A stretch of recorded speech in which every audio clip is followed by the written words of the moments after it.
एक राजा बहुत बड़ा प्रजापालक था। हमेशा प्रजा के हित में प्रयत्नशील रहता था। वह इतना कर्मठ था कि अपना सुख ऐशो आराम सब छोड़कर सारा समय जन कल्याण में ही लगा देता था। यहाँ तक कि जो मोक्ष का साधन है अर्थात भगवत भजन, उसके लिए भी वह समय नहीं निकाल पाता था। एक सुबह राजा वन की तरफ भ्रमण करने के लिए जा रहा था कि उसे एक देव के दर्शन हुए। राजा ने देव को प्रणाम करते हुए उनका अभिनंदन किया और देव के हाथों में एक लंबी चौड़ी पुस्तक देखकर उनसे पूछा, महाराज, आपके हाथ में यह क्या है? देव बोले, राजन, यह हमारा बही खाता है जिसमें सभी भजन करने वालों के नाम हैं। राजा ने निराशा युक्त भाव से कहा, कृपया देखिए तो इस किताब में कहीं मेरा नाम भी है या नहीं। देव महाराज किताब का एक एक पृष्ठ उलटने लगे, परंतु राजा का नाम कहीं भी नजर नहीं आया। राजा ने देव को चिंतित देखकर कहा, महाराज, आप चिंतित ना हों, आपके ढूंढने में कोई भी कमी नहीं है। वास्तव में ये मेरा दुर्भाग्य है कि मैं भजन कीर्तन के लिए समय नहीं निकाल पाता और इसलिए मेरा नाम यहाँ नहीं है। उस दिन राजा के मन में आत्मग्लानि सी उत्पन्न हुई, लेकिन इसके बावजूद उन्होंने इसे नज़रअंदाज कर दिया और पुनः परोपकार की भावना लिए दूसरों की सेवा करने में लग गए। कुछ दिन बाद राजा फिर सुबह वन की तरफ टहलने के लिए निकले तो उन्हें वही देव महाराज के दर्शन हुए। इस बार भी उनके हाथ में एक पुस्तक थी। इस पुस्तक के रंग और आकार में बहुत भेद था और यह पहली वाली से काफ़ी मोटी भी थी। राजा ने फिर उन्हें प्रणाम करते हुए पूछा, महाराज, आज कौन सा बही खाता आपने हाथों में लिया हुआ है? देव ने कहा, राजन, आज के बही खाते में उन लोगों का नाम लिखा है जो ईश्वर को सबसे अधिक प्रिय हैं। राजा ने कहा, कितने भाग्यशाली होंगे वे लोग। निश्चित ही वे दिन रात भगवत भजन में लीन रहते होंगे। क्या इस पुस्तक में कोई मेरे राज्य का भी नागरिक है?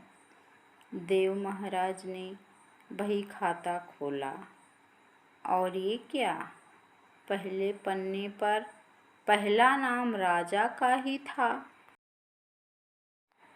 देव ने कहा, राजन, इसमें आश्चर्य की क्या बात है? जो लोग निष्काम होकर संसार की सेवा करते हैं, जो लोग संसार के उपकार में अपना जीवन अर्पण करते हैं, जो लोग मुक्ति का लोभ भी त्याग कर प्रभु के निर्बल संतानों की सेवा सहायता में अपना योगदान देते हैं, उन त्यागी महापुरुषों का भजन स्वयं ईश्वर करता है। ऐ राजन, तू मत पछता कि तू पूजा पाठ नहीं करता। लोगों की सेवा कर, तू असल में भगवान की ही पूजा करता है। परोपकार और निस्वार्थ लोक सेवा किसी भी उपासना से बढ़कर है।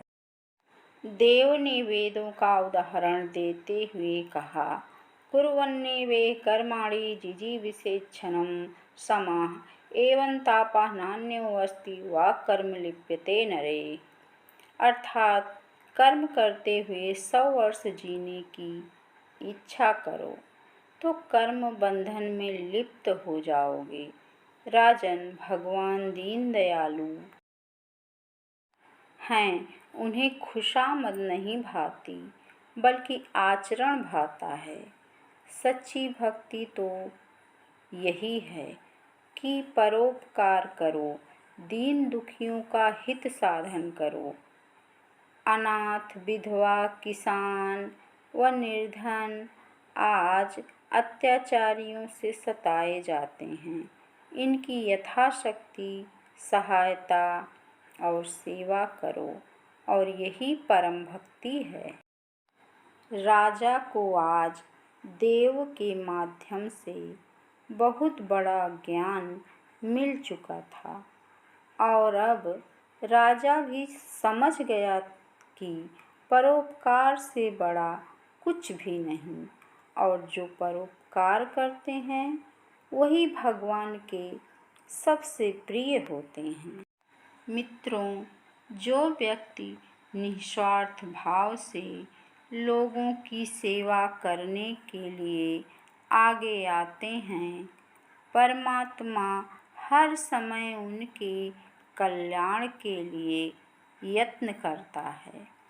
हमारे पूर्वजों ने कहा भी है, परोपकाराय पूर्णाय भवति, अर्थात दूसरों के लिए जीना, दूसरों की सेवा को ही पूजा समझकर कर्म करना, परोपकार के लिए अपने जीवन को सार्थक बनाना ही सबसे बड़ा पुण्य है।